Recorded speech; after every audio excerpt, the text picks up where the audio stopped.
All right, so hi everybody. My name is Jess from Your Inner Vitality, certified life and transition coach. I am accompanied with the beautiful Dr. Nicole Panethere, Natropathic Doctor. And if any of you guys experienced our attempt to get on Facebook Live today, stress is going to be what we're chatting about. And I thought it was so appropriate because it just wasn't working. So we decided to go this route. So Nicole, thank you so much for chatting with us today. We are going to be chatting about stress, burnout, and your adrenals. Absolutely. So tell us a little bit about you before we kind of get into it. I'd love to hear more about you. So I'm a naturopathic doctor. I practice in Whitby at Durham Massage. I am a generalist, so I see pretty much anything you would see a family doctor for. And one of the big things I see in my practice, whether that's what people come in with or it's just kind of a side note that comes up later on, is most people are dealing with chronic stress and burnout and taking on too many things and having too many responsibilities and too many obligations. And for a while, your body kind of holds it together, and then eventually it starts yelling at you. And that can either make pre-existing conditions worse. It can show up as new symptoms. It's different for different people in terms of how it presents, but most people leave my office with some kind of stress support because most people are dealing with stress either on a mental, emotional, or a physical level. Yeah, and actually that's where I started to come and see you. I think it's been about 5 years now. Long time. It's been a while. And so I'd actually, and I give full disclosure for you to share with us as we go through with this, and you can use my process with you as a beautiful example of that. Because for those of you that don't know, I've actually gone through anxiety and depression for both myself and my husband, and it started about 5 years ago where what I thought I was doing really good was numbing myself and tucking all of those emotions when stress got really, really bad with ourselves at home with our mental illness and working through a lot of those stigmas. And I thought I was doing a good job in hiding it. And I thought it was probably the best thing to do because as a professional, you don't want people to see that type of weakness. And it's ironic because when my husband, Brad, was doing much better in his process, that's when I started to fall. And I started to very quickly feel that slippery slope of going down. And that's when I reached out to you because I was starting to kind of build that circle of support because this was something I had never gone through before. And I didn't know what to expect. And I was definitely starting to feel like I couldn't keep everything in that beautiful, tiny, neat box. And I don't know if you remember the first day that we had that initial assessment, but that day was the start of that breakdown for me and that burnout. Like you're probably visualizing. I do that. Oh, man. I ask some pointy questions that kind of make people uncomfortable a lot of the time, and it kind of unravels that nice little neat bow that we try and wrap everything up in, because usually that bow is just holding it together for everybody else. It's not actually helping you in any way. It's just holding it together so it looks like that nice presence presented to everybody else. Yeah. So yeah, I do that. You do that. And I remember that day when I knew it wasn't going well, I called my boss and I said, things aren't going well. I'm not sure how well I'm going to do today. And he told me to go home. And I said, I can't go home. This is my place of normalcy. It was almost like a form of therapy away from all the chaos that, we were working through. And I broke down that morning and I had my first appointment with you. And I think that's where I wanted to share that story because I think there's a lot of people out there, whether they're a business professional or, the super mom or a caregiver to somebody in their world, we all experience the behind the scenes of everything. And I would love to hear kind of maybe what your experiences have been or some things that you've maybe come across when it comes to stress, burnout, and the adrenals. Yep. So like I say, I see it all the time. People are always concerned that they're going to, unload their stuff on me. Yeah. That's a lot for me to carry. That's my job. This is what I do day in, day out. It doesn't faze me in the least. If anything, there's a little part of me that gets really excited when someone finally does lose it, because which sounds awful. No. but it actually shows me what I'm dealing with. You know, when you're showing me the neatly wrapped package, you know, I don't really know how to help you because I don't even know what you're dealing with. So, you know, people lose it in my office on a very regular basis, and that's totally okay with me. That's where we actually start to make progress and start to, you know, get you on the path to feeling better, because we actually have some real information to work with. So again, adrenal fatigue is super common. We see it all the time, because most people are dealing with some kind of stress. So whether that's mental, emotional stress or physical stress, in the sense that systems in your body aren't working well, either way, your adrenal glands take that on.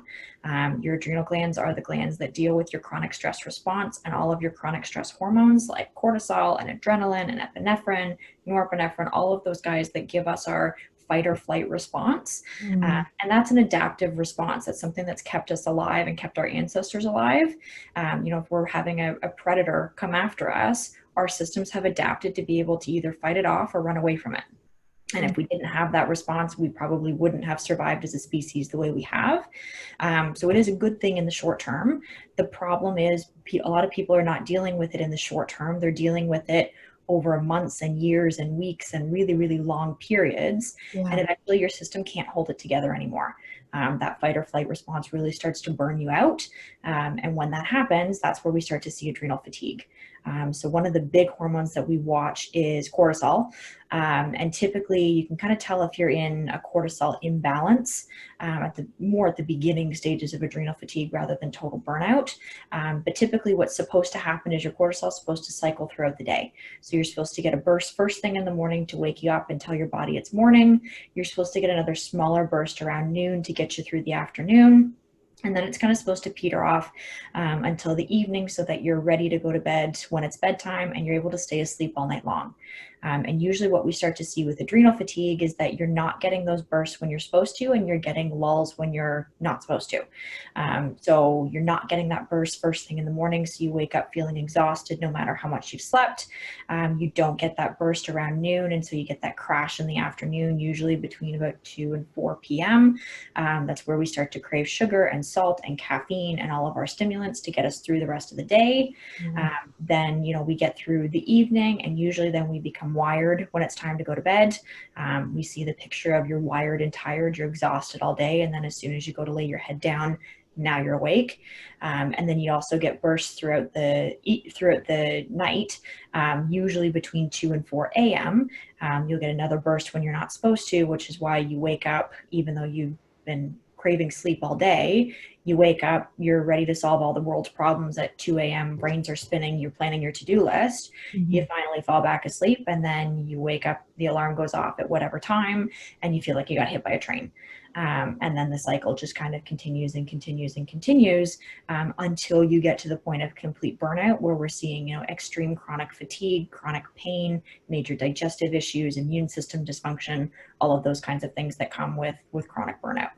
Yeah. You know, as you're talking, I'm replaying my experiences when visiting you and going through the processes. And first off, I wanted to thank you for bringing space to the fact that sometimes when people come to you, they don't want to spew their shit on you. Oh, yeah.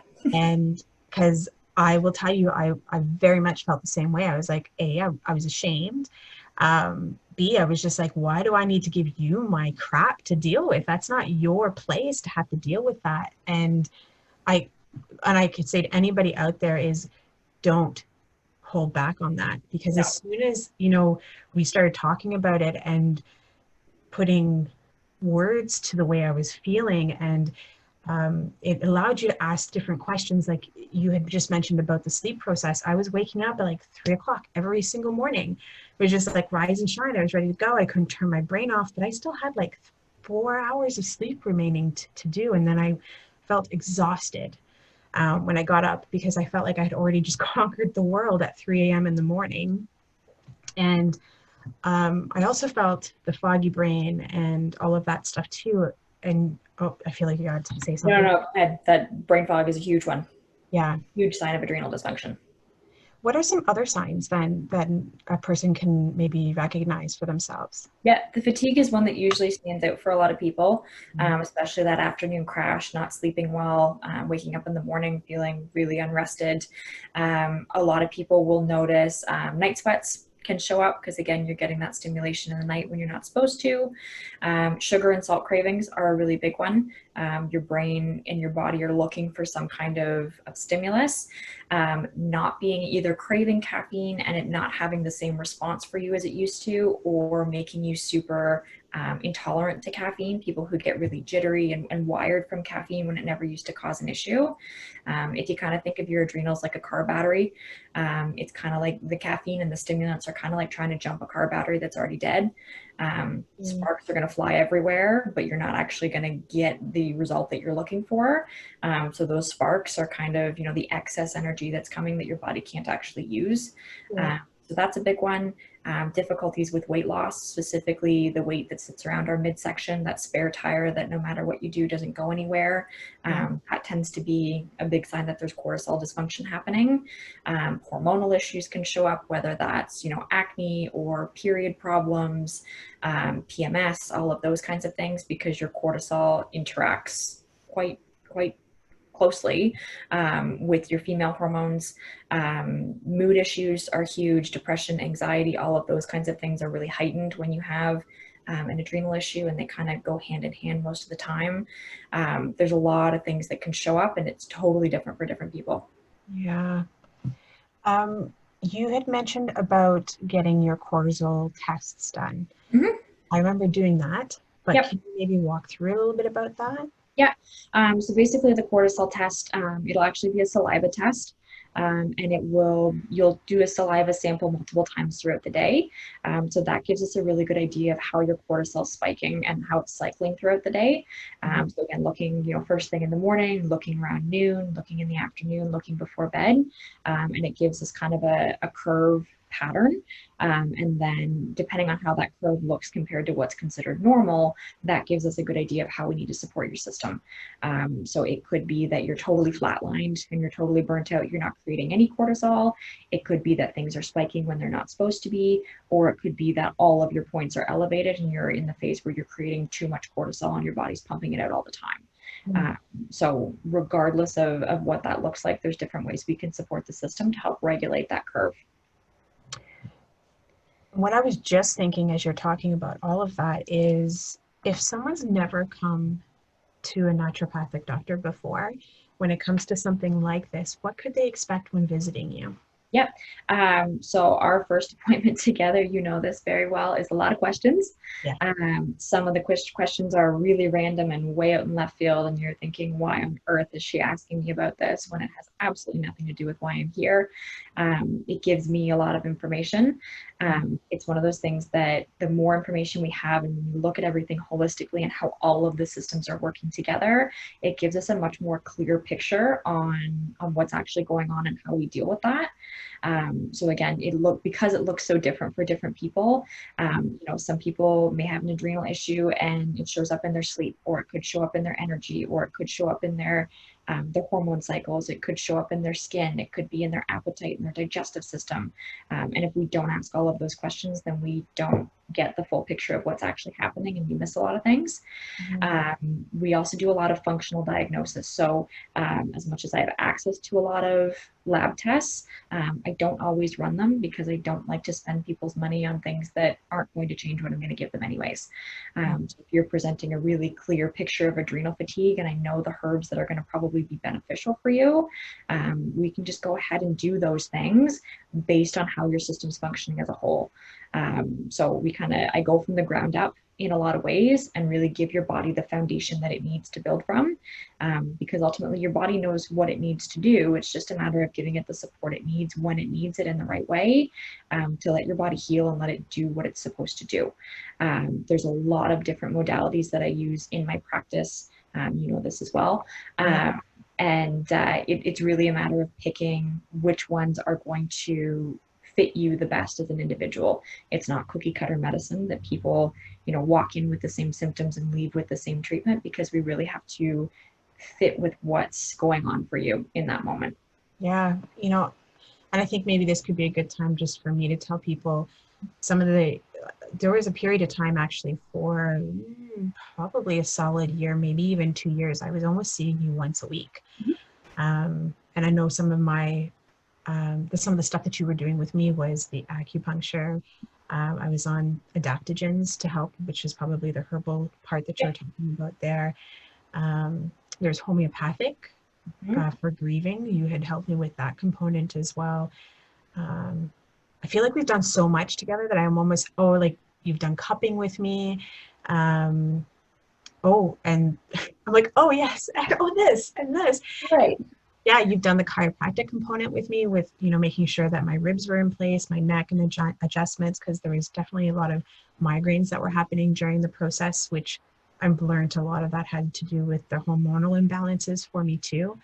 Some of the tests works that you had me do, like making sure my iron levels, and I had learned through this process that when you're highly stressed, your minerals and vitamins just get totally drained. And I don't know if there's much to speak to that at all, if you wanted to talk about that, or if there's anything else you can think of. Yeah, we don't necessarily know why that happens, but when your system is really stressed out, part of it is your digestive system doesn't work as well. Typically, so you've got your regular nervous system, your brain, your spinal cord, your nerves, all of those kinds of things, but it's directly tied to a nervous system that's within your gut. And that's where a lot of people find that when they're really stressed out, they have more frequent bowel movements, lots of loose stools, more gas and bloating. You're not able to digest food as well because you're in the sympathetic state of your nervous system. So you've got your sympathetic and your parasympathetic.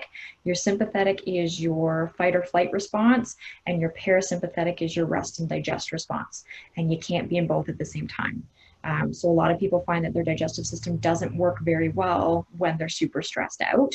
And for some people who are dealing with chronic stress, that just becomes their new normal of how they function.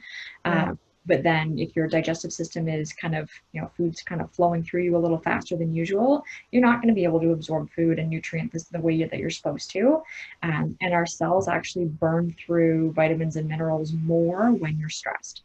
So it's kind of a double hit that you're not able to absorb things as well, and your requirements are also higher because you're burning things faster. So you see lots of nutrient deficiencies show up during chronic stress, specifically, your iron, your B12, your vitamin D, all the big ones. And if we don't support that system, then, you can get a chronic deficiency simply because you're stressed, which then makes your physical response to stress worse. Yeah. I thought of the magnesium as well as with the acupuncture, where my breathing, I was really shallow breathing, short breaths. I would say connected very much probably to the anxiety component for me during that time. But I still, I see you probably at least every month now, typically, as almost like a tune-up and a maintenance. And it's crazy how I may even go in feeling relaxed and okay and everything's been fine, and then you'll be like, okay, so how is your breathing? You have all these different questions, which I know for me specifically because of the treatment plan you've put in place in the past. And I was like, oh yeah, I'm not taking that, or yeah, this is the reason, right? And or when I have the acupuncture with you, like how it just I will never forget, it was the first session that you had done acupuncture with me. And was also my very first experience of that too. And I remember walking down the hallway and going, I don't think I've taken a deep breath in a really long, I had forgotten what it actually felt like. Yeah. And that's actually a scary process to be in, because I realized that how long was I actually in that process of breathing shallow and short breaths, and which was obviously a contributor as well to my my sympathetic nervous system being activated for way too long. And it was just so, there was actually a lot of emotion with that too. And I know it sounds crazy, but I was like, I can actually breathe. Like I felt my chest in movement for the first time in a really long time. Yeah. I felt like that's where I pinned it up. And that's pretty common. A lot of people don't even realize how stressed out they are and how they're physically manifesting that until it gets better, because it is our normal. When you're chronically stressed, that's how you function every day. So until something shifts and until something changes, you don't even know that the symptom's there, because that's just how you feel all the time. So a Yeah. lot of time people don't realize how bad they feel until they feel better. Mhm. And by bringing that body awareness and that new sense of normal, people can be a lot more aware going forward to say, okay, now, I know when things are getting out of hand because I know what it feels like. I don't want to feel this way, Mhm. right? I know what it feels like to feel better, and I know what it feels like to not feel good. What do I need to do? I need to get myself back to where I was. And it just kind of puts in that little self check almost. But if you haven't felt better, then you don't even know how to do that. Yeah. I can say like it was definitely a scenario of creeping up. Mhm. So as you don't even realize it because it's just building on one another, it's that normalcy that you just feel until something like that can really make a difference. And that was just one session, Mhm. which I know like I mean obviously I'd seen you weekly after that process, but um to keep and maintain and build on all of that. But it was crazy how after one session, I had such a different feeling. And I think that's another component where I know when I've spoken to people and they're frustrated and then their thought processes is nothing's going to change in any part of their world of stress and burnout. And I think because that's that mentality of just you're highly stressed, Yep. you know? And a And lot of I people, no, go ahead. no, no, like I was just thinking at that very, very moment that I thought, man, that was literally right after our session that I Mhm. had felt that way. Yeah. And a lot of people I find too, they look at where their stress is coming from and it's like, I can't change my job. I can't change Mm. my kids. I can't change my financial situation. Any of the things that are stressing them out, they're like, you know what? I'm stuck. There's nothing I can do. Yeah. There may not be anything you can do about your situation, but there are tons of things you can do to either change your mindset around it or change your thought pattern around it or change how you're supporting yourself through it because that's always something you generally have control over. And a lot of people just kind of look at the situation rather than go into problem solving mode for what they can do as an individual about that situation. You can't always change the fact that your boss sucks or someone loses their job or there's a family illness or something. You can't always do anything about that, but you can support yourself through it so that you can cope better and not have it be the thing that takes you down. And I also think that when you're so close to and so stuck inside that problem, it is so hard for you to see outside of that bubble Totally. sometimes. And I think that's where that circle of support is so important because when all of a sudden I had an appointment I need to be committed to you to, Mhm. it may not have been for me sometimes when I came to visit you because I was just like, okay, I don't want to like not make it for my session. But there was that accountability level. And when I went into that office with you for that 30 minutes, 45 minutes, however long it was, you made it all about me. And it may not have been my choice to do at that point. And that could have also been the only time in my day that I actually gave it to me. Right. You know? And I was actually being more accountable to you than I was to myself during those times. Because when you go through depression and anxiety, sometimes that self-worth component I think is deeply connected with that. And I I want to ask you, of some tips that you think others can do. But before, you share that, I think the disclaimer behind this is really to reach out to those circle of supports, or if they're curious about naturopathics, to actually create an appointment with them, because then it is that customized programming that's going to be right for them. And I can tell you that that is so important. Brad goes to see you as well as myself, and Athena's even come in to see you, and all of the things you've done with each of us have been different. Some similar, but some very different because Yeah. we're all just very different people. Yeah. Yeah. I mean, I think number one, reaching out for support, whatever that looks like for you, is super important. Not being afraid to, I'll say, offend someone or put a burden on someone, especially if it's a healthcare practitioner. This is what we're trained to do. This is what we signed up for. If you're in any kind of mental health capacity, whether that's counseling or psychotherapy or psychiatry or life coaching or naturopathics or whatever that looks like, Mm-hmm. there's very little anyone will say to me at this point that phases me in any way, shape, or form. When we say we've heard it all, we really have heard and seen it all. You're not going to say anything that's going to ruin my day or or burden me in any way. So when you are showing up to those appointments, being really authentic and being, really honest about things, because people can't help you if they don't even know what they're dealing with. So kind of going in and putting your ego at the door and saying, you know what, I'm struggling right now. This is what I need help with. Or even if you don't even know what you need help with, just say that, I'm struggling and I don't even know what to do. That opens the door for us to do what we're trained to do, instead of us trying to piece together, what's a story that you're telling us versus what's actually going on. And just kind of trying to piece together some kind of treatment plan based on something. But giving us that authenticity is really important. If going to see a practitioner is not in your wheelhouse, reaching out to friends or family members or someone else that's going to be your support system, but that's a true support system. Not that your support system because you think they should be, but really looking at who is actually able to be there for me in the way that I need them to be. Because sometimes, you've got your friends who are your problem solvers, that you tell them their problem or your problem and they need to fix it. Well, sometimes you don't want someone to fix it. You just need to vent. You just need to talk. You just need to feel heard. So really kind of evaluating who those people are that are going to support you is the biggest thing. I think also focusing on self-care is so, so, so huge. I find it with women, especially men too, but women especially, we put everyone else ahead of ourselves. We take care of the kids, we take care of our spouses, we take care of our coworkers, all of the people in our circle. And then at the end of the day, we say, cool, I've got nothing else to give myself. So really focusing on that self-care component, whether that's blocking it out in your schedule and saying, you know what, for this hour of a day, this is my time to do what I need to do. Really checking in with yourself and saying, what do I need in this moment? And that may change day to day. That can change hour to hour, depending on where you're at.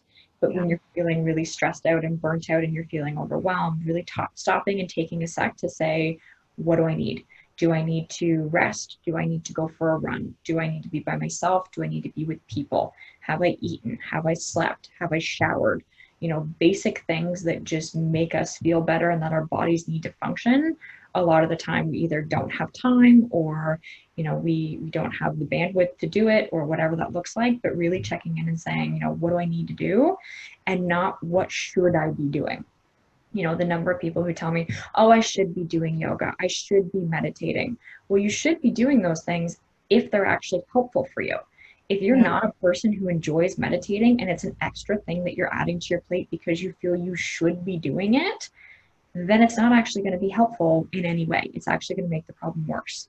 So kind of taking that expectation off of what are the things that you should be doing and implementing the things that are actually helpful for you in that moment in time is going to be a lot more beneficial than doing other things just because you feel like you should and you're checking off a box.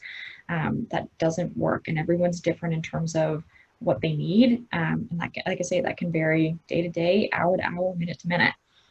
Of what's going to work for you in that moment, but having those strategies in place and then being able to choose what you need at that time is going to be helpful. But yeah, that's what I would say is my kind of general suggestion. And yeah, it's making sure that you've got an individualized plan, because what's going to work for one person is not going to work for another. I definitely echo that, because I feel that when I talk to people about self-care, they start to put into their plan the things that they think should be there because that is what self-care is supposed to be like. Right. And it really isn't one size fits all when it comes to the self-care component. And it kind of goes back to when you started off the call with me, is that, when people are just too busy, they don't have enough time. You had mentioned something like that where maybe it could very well be, instead of adding more things, just take it out and don't do anything, just be, allow yourself to, be aware of what your body needs at that time, physically, mentally. Doing that check-in, I think, is so important. Yeah. And the other thing, saying no and setting boundaries. I have that conversation with people at least once or twice a week.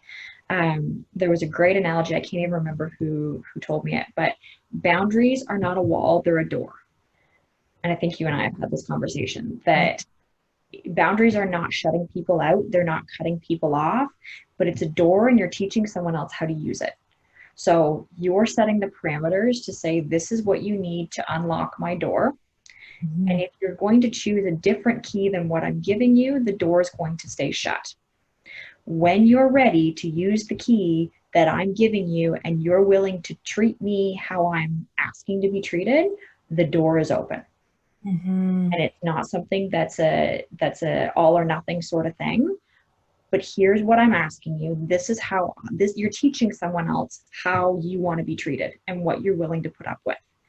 So Yeah. if they're able to use that key, they can come through the door and that door can stay open.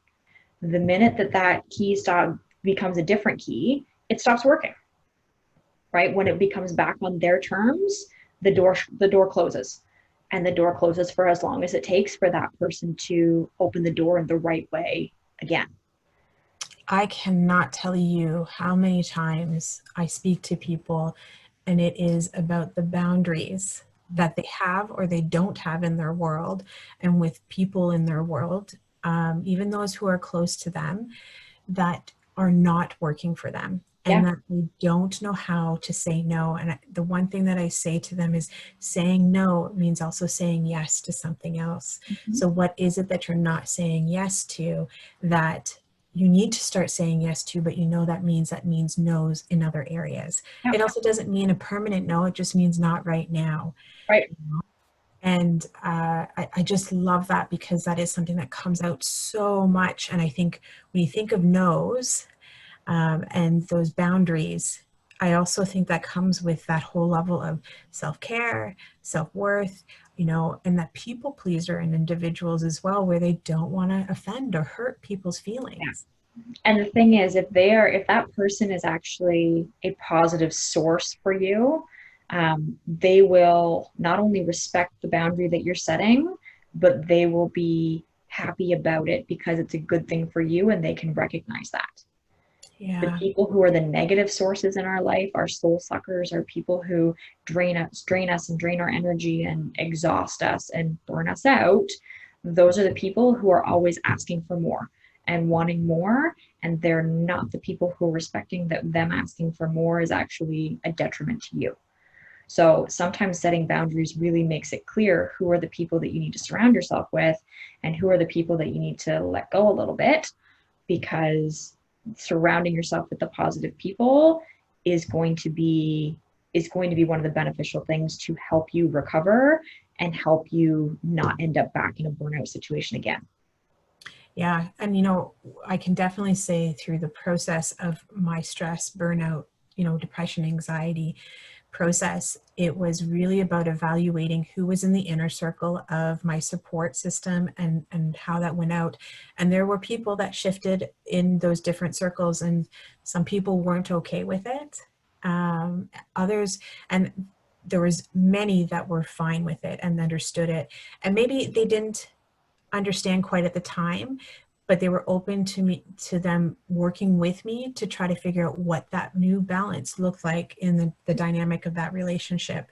And when you have those types of individuals that are willing to work with it, they may not understand it, but they'll work with it, that's where you can invest more of that energy, because then it will allow you to be able to create the door system that you just talked about as Yep. well.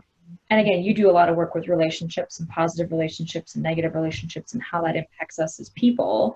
But again, relationships have to be a two-way street. They can't be all give and no take. And that's not good for anyone, because the person who's giving, giving, giving is burning out, and the person who's taking, taking, taking isn't getting anything beneficial from that either. Like, that's still not a positive relationship either way. Um, and so again, sometimes setting those boundaries and putting those self-care practices in place and saying, you know what, I am putting this in place, which means I'm saying no to something else, will either strengthen those relationships and make them positive ones, or really highlight the negativity of those relationships and say either something needs to change or it's no longer a relationship that I'm willing to put energy into. And I even think of the relationships with the support base of individuals like yourself and myself is, you have your friends and family, which is, they are always there, not always, I would say there's a lot of them there for the best intentions, but the other component is that they do hold a bias to that relationship, you know, and I think that's one thing that is great to have support bases professionally, you know, your general practitioner, your therapist, naturopathic doctor, myself as a life coach. We kind of offer that non-biased, objective support process and system. You know, it can also be sometimes that tough love. Like I've had sometimes you say to me, Jess, like, hey, you know, it's not going to work if you're not going to take it. Like if you're not doing this, the systems, you're going to have to find another way. Get your You poop in a group. Let's go. know? But, you know, and I think that it's the tough love sometimes that we have to give for our clients that also can serve the most for them at those points, you know? Yeah. And if you've got a good relationship with whatever support system you're reaching out to, whatever practitioner that it is for you that's working, Mhm. they're going to know when they need to give the tough love and when they need to give you a hug. Yeah. You know, and I know for you and me, we've been in both of those Oh, situations several times. yeah. There's days where I'll call you out, and there's days where, you know, I just need to hold your hand and let you lose it. Yeah. Right. And if Yeah. you've got a good relationship with your practitioner and you've actually got a practitioner who's there for you, not there for them, which, you know, as much as we're supposed to have positive relationships with our practitioners, they aren't always. You need a practitioner who's there for you as an individual, and the focus is on them as an individual, Mhm. um, because then you're able to read that situation and say, what does this person need right now? You know, as much as we need to check in with ourselves and say, what do I need right now? You need to be able to meet people where they're at, because that shifts all the time too. Do you know, I agree immensely with that. And I can tell you, I think that's a part of another self-care method I would throw into the bucket of what you provided is assess your circle of support when it comes to your professionals, and do they align with your needs and wants, and also your belief systems. I can tell you that I've had practitioners in my circle of support that, you know, as a family, we reunited, decided that we didn't want that anymore because they didn't run along to, or they always made you feel bad when you came out of those appointments, or belittled or awkward, or even the other component with that is scared to ask, you Yeah. know. And I think there's nothing more important that you, when you're going to go into your off the practitioner's office, that you need to be comfortable enough to ask the uncomfortable, Absolutely. you know. And I agree with that And immensely. the thing is too, like as much as everything else is a fluid process, who you're seeking support from is going to be a fluid process too. You know, there's been lots of times that I'll see a patient regularly and all of a sudden they fall off the face of the earth and I don't see them for 6 months. That's okay. You know, if I'm not who you need in that moment and there's someone else who's helping you in a different way that's more beneficial, fantastic. Mm-hmm. You know, wherever it is that you're getting the support from in that moment is important. So, you know, you may constantly reassessing and saying, you know, yes, this person may have been my person a year ago. Are they still my person now based on what I'm dealing with? Yeah. And that may be fluid, that may change, but having the open and honest communication with your practitioner is going to be able to give you that sense of what you need. And I'm sure you see it with your clients too, that Yeah. there's certain times where you're like, yes, I can help you, and there's other times where you say, you know what, this is a job for somebody else. And you know, being able to say that to a client is really huge too, because ultimately we're there to support the client, not the other way around. I would definitely echo that when it comes to even the coaching components. I've had clients where the support they got from me at the time was appropriate for them and where they were at that process. And then there's been times that I've referred them off to either another type of coach, to bring them the rest of the way somewhere different, or um, partner up with somebody different. And then I've had where clients have finished off with me because now they needed something slightly different from what I was offering. And that's the thing is, you know, we specialize in certain areas, and what we can't do, we're networked enough to be able to provide that support in other areas for them too. Absolutely. Yeah. Well, I feel like we're kind of rounding our way to the Mhm. finish line with this. And just wanted to see if there's anything else that you can think of when we were talking about stress, burnout, and adrenals, before we kind of, do a bit of, I think what we need to do is how afterwards we'll talk about how to connect with you, Mhm. and then maybe a call to action for our listeners today. Is there Yeah. anything else you can No, I think we've kind of rounded out what we need to. think But I think the biggest thing is, check in with yourself. Where are you at? What are you struggling with? And who is the person who is going to be able to support you? You may not pick that person, the right person, the first time, but really making sure that you have that support network in place, so that you can get through whatever it is you're dealing with. Because life is going to continue to throw things at you. That's just the nature of things.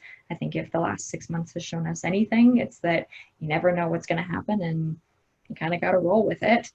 Uh, Yeah. but but really, what is going to support you through that? You can't always change your situation, but you can always change how you're supporting yourself through that. I love that. And so with that, Nicole, what would be the best way for people to connect with you? Yep. So email is usually best. Nicole at NicolePanethere.com. My website is there as well. There's lots of information on there for all kinds of different things. So in terms of resources and that kind of thing, there's stuff there. So that's usually the best way to get in touch with me. Okay, and I'll make sure that that will be in the notes for the post so that they'll have that as a really quick link. And I'll also put that stuff on my site when I post this as well. And then I guess the next thing is your call to action is, maybe, I don't know if you've already kind of said that or not, but what's your call to action for people? I think, again, like I say, reevaluate where you're at, reevaluate what you need, and start getting into the habit of doing that on a very regular basis. That may be, setting an alarm on your phone every couple hours, to start doing the self check-in. What do I need? What do I need? What do I need? And sometimes you may check in and say, I don't really need anything right now. I need to continue doing what I'm doing because it's working, Yeah. or I need to shift something. So really getting into the habit of doing that is really important, and starting to, reach out to your support network and saying, this is what I'm dealing with. People can offer suggestions of what is it that you need. Try some things out. If you want to try meditating, try meditating. If Mhm. it's working for you, fantastic. If it's not working for you, drop it and move on to something else that may be better. But really getting into that habit of checking in, that's the biggest thing in terms of self-care that you can do, is asking yourself what you need and then actually giving yourself what that is. I find it amazing that all the different focuses I have throughout the months, it all seems to land back down into the self-care Mhm. care realm, with that. So it is Jess, your life and transition coach through your inner vitality. And I do appreciate, Nicole, for you to come and visit. I know how much you have impacted my life and my family's life. And there's a deep sense of gratitude to have had you a part of that really, beautiful small circle of support of mine. Um, and I do encourage people to reach out to her if they have any questions or need any help. I am really excited because in August, you and I are going to be doing a talk about the elimination diet Yeah. and your ebook. And so I invite people, if they have any more questions with that, to reach out to you, and also to stay tuned, because I think there'll be a lot of benefit when it comes to that. And really, it could also connect to stress as well for you. Sure. Thanks for having me. This was fun. This was fun. All right, bye, everybody.